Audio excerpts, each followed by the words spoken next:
What's going on, everybody? Welcome to today's show. Today we have some news going on about Warner Brothers. We got news about some Star Wars stuff for Star Wars TIE Fighter. So we have some Avengers cast members talking about the movie, and we got some Texas Chainsaw Massacre rights. I believe they're up for grabs. So maybe that'll get solved this week, and then we'll talk about that again later this week. And also, we've got just a bunch of stuff from over the weekend. So for the first like 5-6 minutes or so, I'm just gonna blow through some articles, and then just the stuff that I found that I thought was interesting, and then we'll get into the juicy details. So with that, I hope you're having a great morning/afternoon. Let's get right on to it.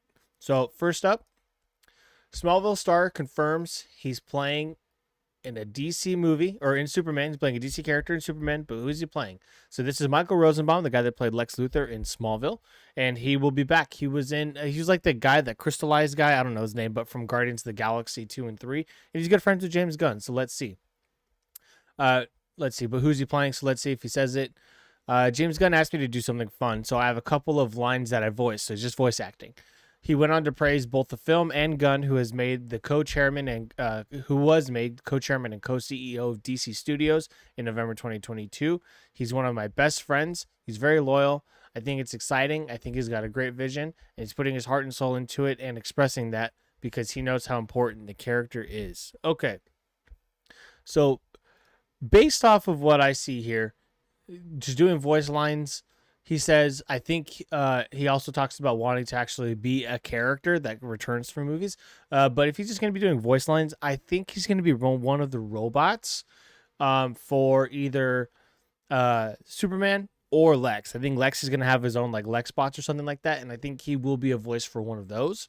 Wouldn't that be funny if he voiced a kaiju? But I think it's one of the robots. So we'll have to see when the movie comes out what it is. But let's see. He also, like I said, hints at a larger future in the DC universe. So let's see. Anyway, there was nothing in this one, but he's the head of DC, so I think he can stick me in a movie or something. The actor confirmed he's thoughtful, so I hope it happens. So he's just saying he hopes he becomes like an actual prominent character that returns. A lot of people are saying that they would like to see him play Lionel. That'd be pretty fun having him Lionel, but he's only 15 years older than Nicholas Holt, so that'd be a little difficult to do. Tom Welling, Rosenbaum's Smallville co-star and his co-host on the rewatched podcast series Talkville, chimed in and I will say, I've never seen anything that involved Michael go wrong. Everything that exists or that is going to happen, once Michael gets involved, it gets better. So he's just sticking up for his buddy there, saying some good stuff about him. So with that, what do you guys think about Michael Rosenbaum being not being in Smallville? He's already in that. Being in Superman. Who or what do you think he's going to voice? Let me know down below. Let's see. So next up. Okay, so now moving on from that, like I said, I'm just going to be going through these ones super quick. Ma 2 in development with Octavia Spencer returning. So I never saw Ma 1. There's not even any pictures or anything on this article. I never saw Ma 1. It looked okay, but apparently there's a second one, so it's safe to say she didn't die, or is this a situation like the Black Phone where she did die and they're just bringing her back somehow? Again, I've never seen it. It looked interesting, but yeah, go ahead and let me know down below what you think about Ma 2 happening. Are you excited, not excited? Did you like the first one? Did you even see the first one? I didn't. So with that, let's move on.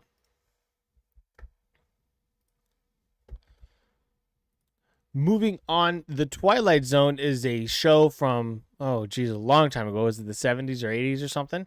And then they brought it back for a reboot on Paramount Plus, I believe is what it was. And now it looks like they might be doing a movie that Ben Stiller might direct. So the actor-filmmaker Ben Stiller is being hired to direct a new film reboot of the Twilight Zone franchise at Warner Brothers.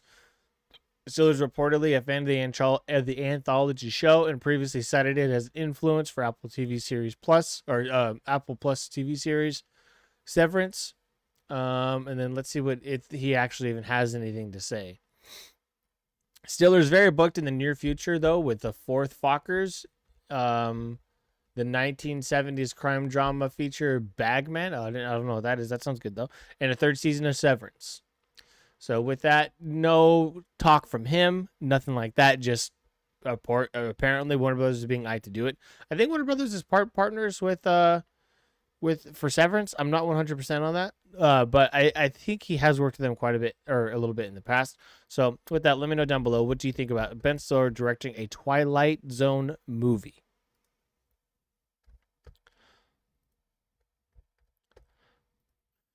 In other news, going into the comedy section, a comedy that came out this year was called One of Them Days, and a sequel is in the works with its stars. So it looked funny to me. Again, it was one of those I wanted to see. I didn't get around to seeing it, but I do actually really want to see it. I'll find it on something, or I'll just buy it because it did look pretty funny. So there is a sequel to one of those. I don't want to read too much because, as I said, I didn't see the first one, so I don't want the first one to get, like, I guess, spoiled in a way.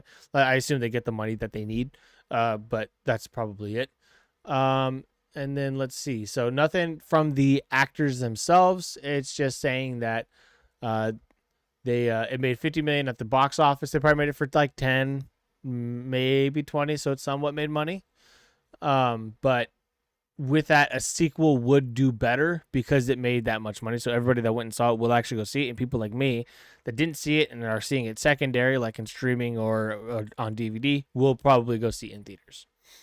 So with that, let me know what you think about One of Them Days 2. And then, did you like the movie? Did you not like the movie? I'm looking forward to it, I guess. I mean, the first one looked funny, so we'll see what happens.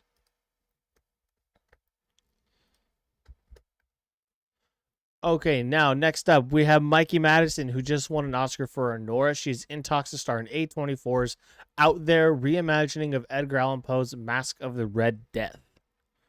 So with this, what I really mainly just wanted to say about this was that she was offered a role in Star Wars, the new Star Wars movie, and she turned it down.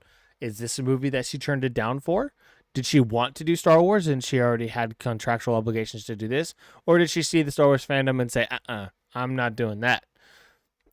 So let's see. Red Death is due to shoot at the end of this year or early next year, according to sources. Madison received numerous accolades after her Anora work, earning multiple nominations and ultimately wins courtesy of the BAFTA Awards at the Academy Awards.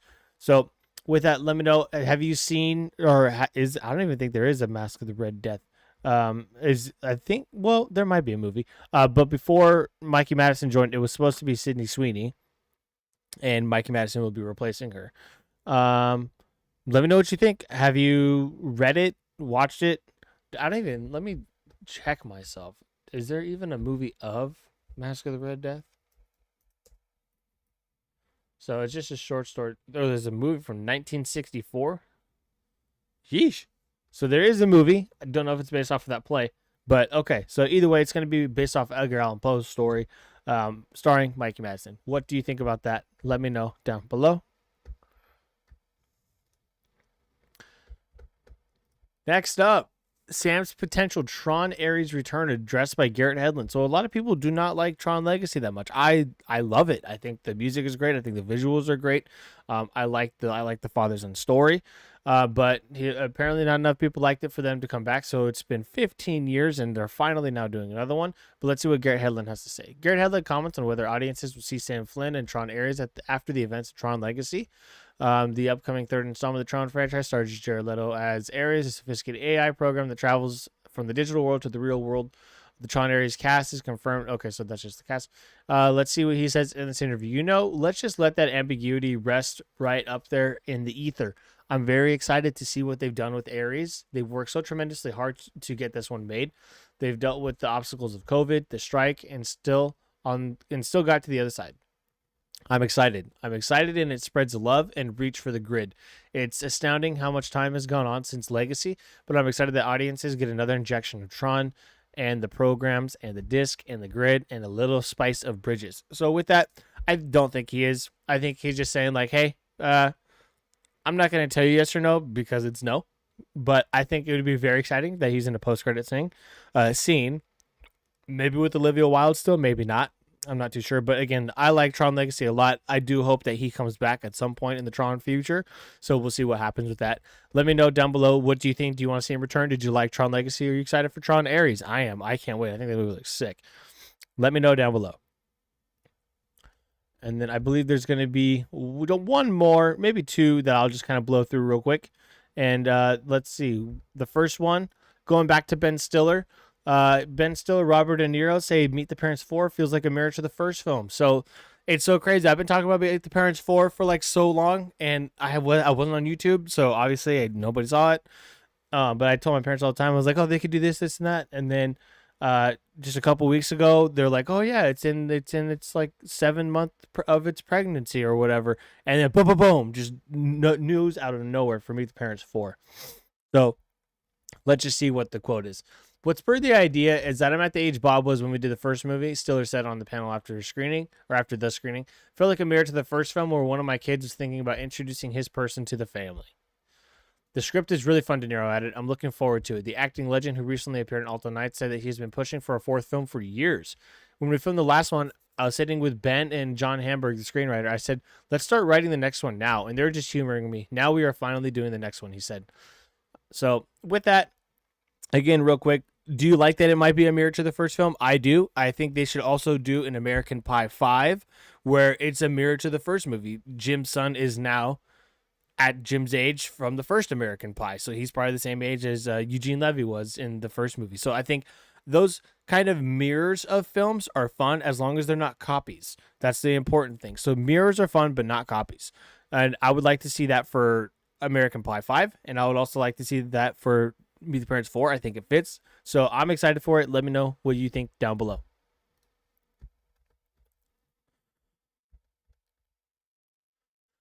Okay. Next up, Tom Hiddleston out there promoting Life of Chuck. Comes out, I think, worldwide this week. There was early screenings last week, or the press last week, or whatever, and he was doing interviews for that, and he addresses whether or not Loki season 2 sets up Doomsday. Loki's surprise turn at Avengers Doomsday has been addressed by one of the MCU's most beloved stars. Loki Season 2 ended with Tom Hiddleston's God of Mischief having a major role change as he becomes the MCU's God of Stories, protecting the multiverse from that point forward. Well, that seemed like an ending to the character's story. Avengers Doomsday's cast announcement included the surprise reveal that Hiddleston would be back for at least one of the MCU's projects. He's now spoken about it. So let's go ahead. And I don't know if I want to watch the whole thing, so I'll just read this real quick. So he's on Jimmy Kimmel. Jimmy Kimmel was asking him questions. He was responding. Loki was holding all the timelines in the multiverse. Tom Hiddleston says, still is. I mean, we haven't seen him do anything different. Is this going to be a major part of Avengers Doomsday? Tom Hiddleston, see, this is where I run out of rope, Jimmy. We always do this dance, you and me. I can exclusively tell you I will be there. There was a big thing that they released of all the names on the back of the chairs. I didn't know. I was like, oh, I guess I'm in the movie. In fairness, I did know I was in the movie, but I am so used to not knowing that I'm in the movie. I think that's what he's saying there, which I don't want to go and watch it. So, does he say anything else here? He does not. So, he doesn't say whether or not Loki Season 2 sets it up. I would assume that it does. I have a thought that Doom will find out somehow, and he'll actually go visit Loki in the chair of stories or whatever, the throne of stories, whatever Loki's sitting on. And I think he's going to fuck Loki up. But, so with that, nothing too crazy. He just making fun of Jimmy Kimmel. Let me know what you think. Are you excited to see Tom Hiddleston return? What do you think is going to happen? How is he going to interact with Doom? How is he going to interact with the Avengers? I cannot wait to see the Thor and Loki reunion. That'll be a lot of fun. So let me know down below what you think about that.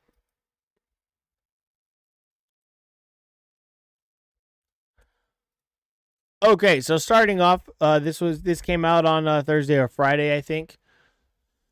Chris Evans is getting honest about his career after Avengers because it hasn't been the best. So let's see what he says here.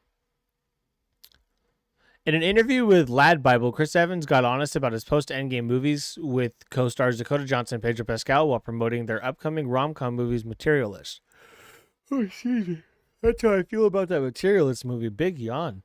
When Evans, Johnson, and Pascal were asked if they would rather relive your most awkward interview one a day or let either of you pick your next movie roles for the rest of your life, the three actors chose the latter. Elaborating on his decision, Evans said, I'd always put you in the movies I'm doing, before joking that the action would ruin both of those careers. Check out the full clip down below. No, I'm okay. What does comments mean? So what this comments mean is that his career is kind of sucked afterwards, and he's at least going to have a buddy there with him. This comment comes after Chris Evans' disappointing movie streak with movies like Red One following the success of the MCU since 2011. Evans has been playing the Marvel superhero straight out of the comics, prevailing in some of the most successful movies of all time.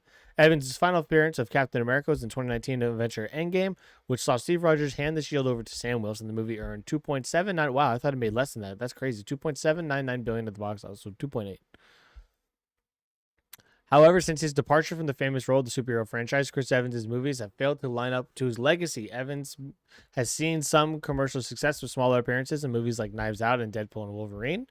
Yet the majority of films that Chris Evans has starred in following Avengers Endgame have been box office flops or critically panned. With Dakota Johnson and Pedro Pascal careers somewhat smooth sailing in comparison, Chris Evans' comment demonstrates an awareness of the current state of his own movies while recognizing his materialist co-star's success. But Dakota Johnson, she's just like kind of there. About the fuck is she done besides 50 Shades and Madam Web? So let's see. Then it goes over his all of his movies here. Feel free to check that out. So a Free Guy, yeah, that doesn't really count. He had a cameo. Lightyear seemed good. It sucked. And yeah, Red One. I mean, Red One. Honestly, for a Prime movie, Red One's not that bad. If you Red One is one of those turn your brain off and just shut up and watch a movie, and that's what that is. So with that, what do you think about Chris Evans saying that, identifying that his career's kind of sucked after the Avengers movies? Are you excited to see him return in the Avengers movies? I am. I think he needs Marvel more than Marvel needs him, but right now they both need each other pretty bad. Let me know down below what you think. Okay, now getting into the juice of today's show. Starting off, we have Texas Chainsaw Massacre Rights Update. Taylor Sheridan, Jordan Peele, and Oz Perkins are pitching takes. So real quick with this, Jordan Peele, he wanted Warner Brothers' new movie, Weapons. He wanted the rights to that, and he didn't get them. He lost them. And I think he fired his not his manager, his agent, because I think it's the agent's job to do that. So supposedly he fired his agent for that. So I'm curious to see if he's going to get this Texas Chainsaw Massacre rights or not. Let's find out. Studios and filmmakers are knocking at the door of franchise rights reps Verve to get on board with the future Texas Chainsaw Massacre franchise, which has gone quiet in the wake of Netflix's Texas Chainsaw Massacre back in 2022. Names including JT Molnar and even Glenn Powell have already come up, and Deadline's got a fresh update this week. According to Outlet's exclusive report this afternoon, Jordan Peele, Osgood Perkins, and Taylor Sheridan are among the names vying up to rev up their franchise. It might be lining up. Vying up? What the fuck is a vie? Deadline reports talks for those who will wind up in the Texas Chainsaw IP are beginning on Monday, so today, as anywhere from 5 to 8 studios and or streamers are vying for the rights. Ooh. So there's 3 of the 8. Who are the other 5? Myriad is a notable creative entities who have teamed up with studios to pitch Verve and the Texas Chainsaw Massacre rights holders on their vision. Taylor Sheridan is reportedly looking to come on board to produce a new installment, while Jordan Peele and his Monkey Paw Productions have their own take. Osgood Perkins, who made The Monkey, that movie sucked. Osgood Perkins, meanwhile, would produce and co-write a new Chainsaw film in a different package, with Brian Bertino directing that particular project. Brian Bertino directed The Strangers. I don't think I've heard good things about that one, but I saw the trailer for the second one. The second one looks good. According to Deadline, Perkins Bertino collab would be a neon package. As for JT Molnar, Strange Darling, wow, that sounds so familiar. JT Molnar is attached to, that's a TV project for A24 that producers Roy Lee and Glenn Powell are a part of. Lee's also attached to a potential separate future film project with Netflix. Deadline also notes in today's deep dive report. Okay, so with that, automatically take JT Molnar out. Nobody wants to see TV projects. Nobody wants to see some Netflix bullshit. Get things back in theaters. Come on. Theaters are dying because you're killing it. So no, none of this fucking garbage. I don't care if A24 is doing TV. No more. Head over to Deadline and keep in mind that these projects are being pitched to the rights holders through Verve, none of which could ultimately end up taking shape. Verve has represented the franchise rights since 2017. Okay, so again, with that, Texas Chainsaw Massacre, do you want to see any of these 3 guys Taylor Sheridan, Jordan Peele, or Osgood Perkins take on that role. I would be interested to see, like, I kind of want it to go to Taylor Sheridan just because I don't think I've seen any of his stuff that is horror. I think all of his stuff is more like like crime or the Yellowstone type stuff. So I'd be interested to see his take on a horror. If he keeps it horror. I have never seen any of the Texas Chainsaw Massacre movies, so I have no idea what it's like. Jordan Peele, he does some good horror stuff. I think he does better producing of horror than he does of directing. But okay, I don't mean to sound like a dick, Jordan Peele, but I kind of want you to lose these rights to see what happens next, because you lose weapons and then you lose Texas Chainsaw Massacre. Oh man, you're not gonna be a happy boy. And then so I wanted to see if that then just has him go and create something new and better. And he's like, okay, fuck getting all these rights, even though weapons was a new property, but still.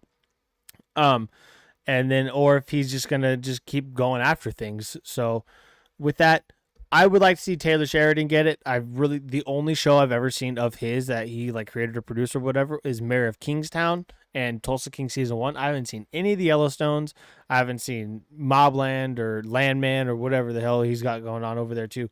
And oh man, I'm contradicting myself now because he's big into streaming. If he makes this Texas Chainsaw Massacre and it's a theatrical run, he's got a list of movies that he wants, which, real quick, how is Blumhouse not in this? Blumhouse has to be one of the ones pitching. But back to Taylor Sheridan. If it's all theatrical stuff, I'm down. If it's not, then definitely go to Jordan Peele. Jordan Peele, he probably deserves it out of all of them. I don't know the other 5 that are pitching, but I would assume Blumhouse would be in there. I can't see how it's not. And Blumhouse also did just get the rights to the Saw movies, I believe. So Jordan Peele, Blumhouse, or Taylor Sheridan, that's who I want to see take over the Texas Chainsaw Massacre franchise. Again, I have never seen one of them, so I don't know if those are good takes or not, or if they should be like independent films or whatever. But you go ahead, especially if you've seen it, you go ahead and let me know your thoughts down below. Next up, we got Star Wars Mia Goth to play villain opposite Ryan Gosling in Star Wars Starfighter. So Mia Goth has joined Ryan Gosling in Star Wars Starfighter, the feature from director Sean Levy. Gosling is leading the new feature project, which he's expected to begin production in fall in England. It is scheduled to open May 28, 2027. Details on the project are scant, but it does involve Gosling playing a character that must protect a young charge against evil. A young charge. I'm just going to say character. Young character against evil pursuers. Goth will play one of the pursuers. It is the same role. Okay, I was wondering this exactly. If this was the role that Mikey Madison was offered. It is the same role that Mikey Madison had been circling before her deal blew up like the Death Star over money matters. So we talked about Mikey Madison earlier, and I said that she was going to do that Edgar Allan Poe one. I was like, oh, wait, is this the one that she's took instead of Star Wars? And it looks like it is. I think Mikey Madison, if you've seen her in Once Upon a Time in Hollywood, she plays a good little fucking lunatic. But Mia Goth, I think she is a much better pick for a villain. And hopefully this will kind of blow her up a little bit more. She's good in those Pearl movies. And she can have a creepy ass voice sometimes. So I'm actually excited she's going to be the villain. I think I could see her being like an alien-esque villain. And then over like a human one, but even a human one, they can make her look pretty scary. So I like the idea of her being a villain. What do you think? Let me know down below. Or would you rather have seen Mikey Madison in the role?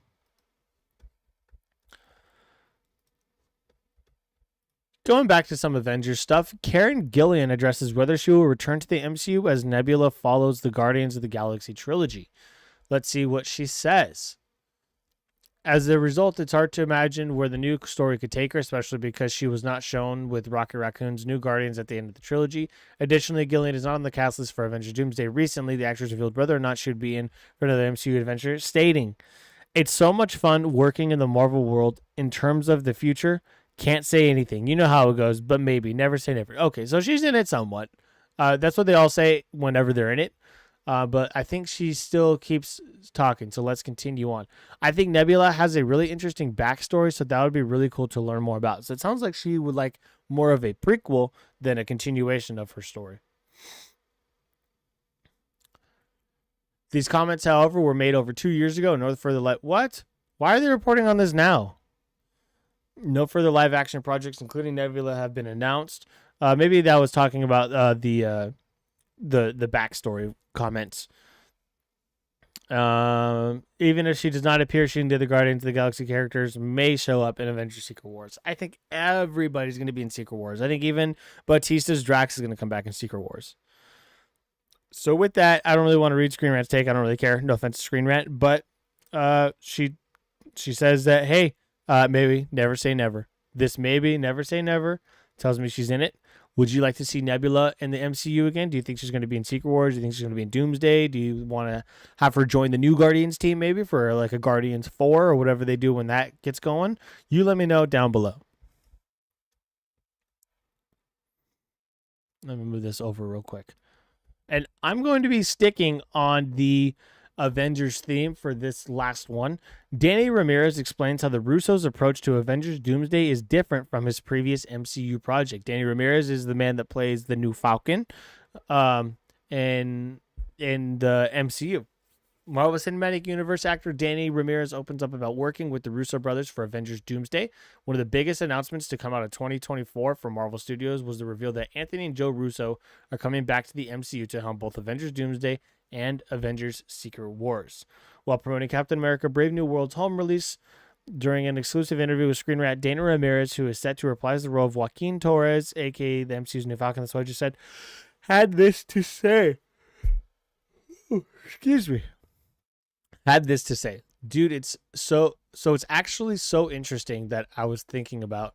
You get to see the same world and tone from Carrie Skoglund's eyes, Julius's, and the Russos. So I think Carrie is the director or showrunner of Falcon and Winter Soldier. Julius Ona directed Captain America Brave New World, and the Russos obviously directing the next two Avengers movies. Not necessarily a different tone, but the same world. And then you get to see the artistic interpretations of how someone creates that reality. You see their strengths and you realize, oh, this is why Endgame was Endgame. And you see why Julius in his movie, Luke, was so phenomenal. And you see Carrie in Handmaid's Tale. And you see how they really wrestle with material in their own way. Every single time, I'm fascinated by how two humans could read the same page and interpret it in completely different ways and create that reality of what makes them feel tension. Somebody might be like, it's interpersonal dynamics that we build tension off of, and some are like, it's because XYZ in the external world is going to happen. And feeling these different engines being created is so much of the joy, because then you get to be like, all right, I'm a constant in regards to I'm still playing my own character, but using these different directors. I then get to lean in and sculpt and see what is different about my character in this world and why. So I think that's one of the beauties of being able to hold on to a character for so long, or for that long, is you explore with other leaders. And some leaders might interpret what you say, what you did previously different. They're like, oh, I'll bring this up more. Or you see that thing you did there? Find that. I'm like, who knows how long I'll keep playing Joaquin? But I think the fascination would be like, who is going to shepherd him through story? And then I just see, or then I, yeah, and then just to see what I discover with them, like Taika did with Thor. I think that's one of the most beautiful journeys of all, is Chris and Thor and all the directors and their strengths and what they bring out. It creates such a beyond multi-dimensional character. It's a character that people know in ways they never expected. I think that's a beautiful gift that the MCU is able to have. What Danny Ramirez's comments mean? It means that he's excited for the movie. He's promoting the movie. That's what it means. But in depth, it does mean, though, that he's enjoying working with multiple different directors, because they bring out multiple sides of him to bring out multiple sides of the character, which then create a better character each and every time for the most part. That's what his comments are saying, basically. Let me know down below what you think about Danny Ramirez's comments. Are you excited to see him return as the Falcon in Avengers Doomsday and presumably Avengers Secret Wars? Let me know down below.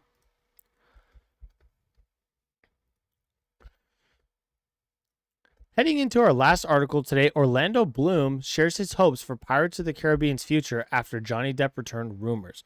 So Disney obviously dropped Johnny Depp when all the BS was going on with him and Amber Heard. He said he would never go back, even if it was like a billion goats or whatever the hell. And then but apparently there's rumors of him returning. So let's see what Orlando Bloom has to say about it. Disney's Pirates of the Caribbean film franchise has earned over $4.5 billion since the first Pirates of the Caribbean: Curse of the Black Pearl was released in 2003. With this most recent installment, Dead Men Tell No Tales, coming out 8 years ago. Wow, it's already been 8 years. Fans are wondering if and when a sixth movie will ever see the light of day. And this movie did also end with Davy Jones coming back too in the post-credit scene, if you remember. Earlier this year, rumors spread that Disney was in advanced talks with franchise star Johnny Depp to return as Captain Jack Sparrow in his sixth installment. Now, Orlando Bloom, who played Will Turner in 4 of the 5 pirate movies, is weighing in on the future of the Disney franchise. Bloom was asked if more Pirates of the Caribbean films were on the horizon in an appearance on ITV's This Morning. He, along with actors Bryce Dallas Howard and Nick Mohammed, were appearing on the British talk show to promote their latest film, Deep Cover. Full interview can be seen below. Bloom begins discussing Pirates of the Caribbean at the 8-minute mark. So let's go ahead and watch this. I didn't watch the other one, but let's watch this one. Amazing. So let's go to 7:48. Saw this summer. He's going to come out. He's going to come out from Pirates of the Caribbean Oh this my year. God, Can you imagine? Are there going to be any more pirates? Oh, it's Here we in go. the works, They're isn't threatening it? all kinds of things. Who knows? What are they saying? Well, I don't know. I mean, there's been. I haven't had the courage to ask. I know. Well, lean in, Bryce. I don't know. I think there's. I can't say anything at the moment because I don't know. But like, there's definitely they're Have they trying checked to. availability? No, Let no, the guy no, answer it's the not like- question, They're sort of fuck. like, I think they're trying to work out what it would all look like. I personally think it'd be great to get the band back together. You know what I mean? Like, that would be great. But there are always different ideas and so we'll see where it lands. How But, many you know. years ago was the first? Oh, don't ask me that. I think, 2002? Yeah, this is the Good sixth. knowledge. Yes. Good knowledge, Squire. Isn't it time? It is time. Yeah. It's time to get the band back together. And, and can we be in it? With a couple of new band members. Hey, Bryce Dallas Howard as a pirate, I'm down. That'd be a wench. To tie it all in. By the way, yeah. What, can we just ask about Ted Lasso as well? Oh, all right, may as well. Let's listen to I this. was Ted a West Lasso. Ham fan. I was thrilled that Nate went over to be the West Ham. I didn't like the fact that they painted you as the baddie as a West Ham manager. That didn't suit me very well. What can we expect from the new series? Well, I only really know what's out in the press, that it's going to start filming, I think, in the autumn maybe. It's about the women's football team, but still very much set in AFC Richmond. Look, whether Nate's in it, who knows? We'll have to see. So you're not sure? What? Come on. I'm not sure, genuinely not sure. Yeah, right. Wow. Look at that Can't big have smile. Ted He's a Lasso liar. Well, that's very kind of you to say. I agree. I'm giving you everything. Yeah. And you're going to be doing some more Star Wars too, Bryce? All right, may as well keep So listening. maybe it's at some. Very busy. Everybody's very busy. I tell you what you are going to be doing. You're going to be enjoying some Chelsea runs because Chelsea Nick Burns are was very heading in your excited. direction. Okay, well, Here that we was go. quick. So with that, yeah, it sounds like Orlando Bloom wants to. It sounds like he actually knows a little bit more than he's letting on. I think he knows how deep negotiations are or may be because they're probably negotiating with him. And then real quick on the Ted Lasso thing, I like that it's going to be the women's team. In a way, I like that, but I don't want them to take away from what made the show the show. So like if it's just a repeat of like, oh, they suck and they get better, I think that would not be fun. That won't be entertaining. They need to find a better spin to it. And also it can't be Ted Lasso season 4 if Ted Lasso is not going to come back to coach. But coaching boys are very different than coaching girls, no matter how nice of a person you are. So to see Ted's reaction to that, or I guess how he would do that, would be really interesting. But this isn't a Ted Lasso article, so maybe I'll get to that on another day. It does sound like I think it was just rumored though that it was going to be the women's team, and it sounds like Nate just confirmed it. But with that, Bloom on a 6 Pirates of the Caribbean movie, he basically says it'd be great. This is going over what we just watched in the video. So go ahead and let me know. Would you like to see Pirates of the Caribbean 6? I'll be honest, 4 and 5 didn't really do it for me. I was really looking forward to 5 in particular because Will Turner was coming back. And then the girl from, I forget her name, but she was in the Maze Runner movies and she was good in those. And she was going to be in that movie. And then Brenton Thwaites, something like that. I don't know. He played Nightwing in the Titans show. He was in it as Will Turner's son, and I like him as an actor. I think he's good too. He's from The Giver. That movie. I like that movie a lot. But so I was really looking forward to it. The cast was stacked, and then the movie just didn't do all that well. But maybe with the trio back together, it would be a different story. Let me know down below what you think.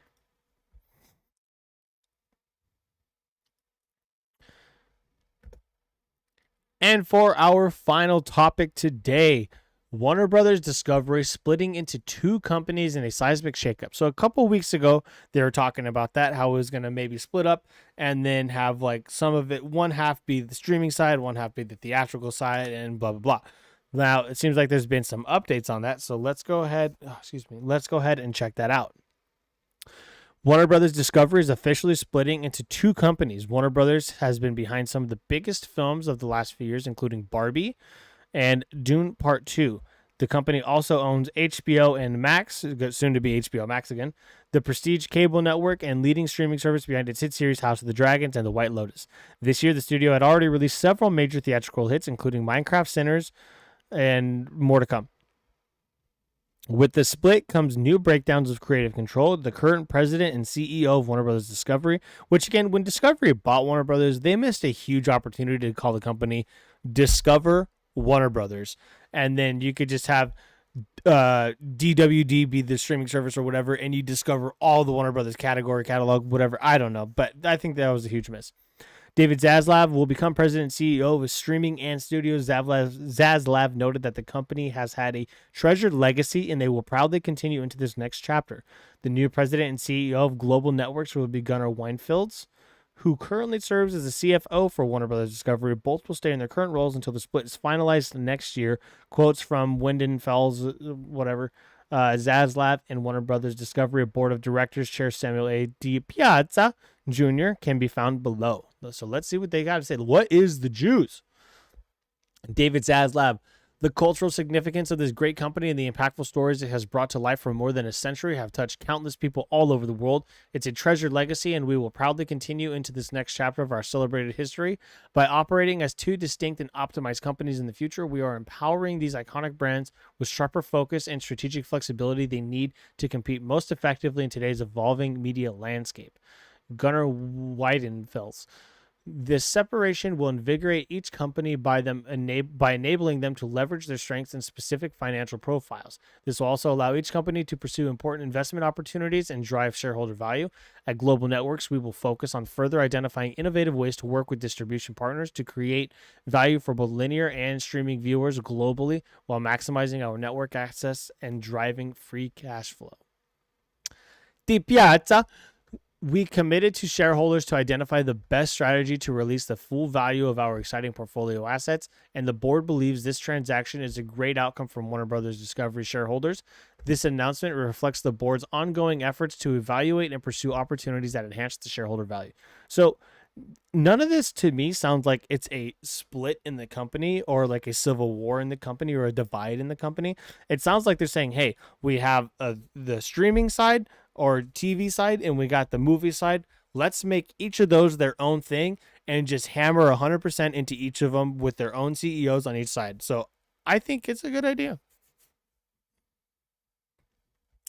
The key members of the current Warner Brothers Discovery team have outlined several benefits of the split. A major decision comes at a time when legacy companies like Warner Brothers have to respond to a rapidly changing market. Mainly streaming has led to the rapid downfall of linear television, which has left stock prices inconsistent and investors indecisive. That's a lot of eyes there. This has led to similar shakeups, such as Lionsgate split from Starz. Oh, I didn't know that. Now Warner Brothers Discovery has become the latest company to find a way to dislocate or to dissociate its main brand with some of its linear TV work. Let's see what they have to say at Screen Rant here. Their take on the split is, whereas the last 2 decades have seen some major mergers, this is one of the most significant splits of the last few years. It will be interesting to see how the divide will affect streaming platforms like the recently branded HBO Max. At present, Max will be under the streaming and studios division, but its relationship with Warner Brothers Discovery previously meant that major CNN events such as presidential debates and election coverage could be aired on the platform. This split will impact not only this, but countless other elements of Warner Brothers, as we know it. I don't think so.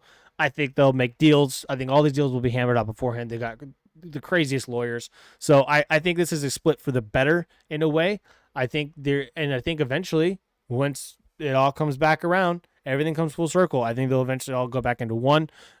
This streaming thing isn't going to last forever. It's probably going to last for a long time, but it's not going to last forever. And eventually one day they will buy each other back. I think that's what's going to happen. But with that is it for today's news, guys. So thank you for joining me on Let's Talk About Movie News Live. We talked about some Avengers actors talking about some stuff. We talked about Texas Chainsaw Massacre rights going to maybe Jordan Peele or Taylor Sheridan or Oscar Perkins or whatever.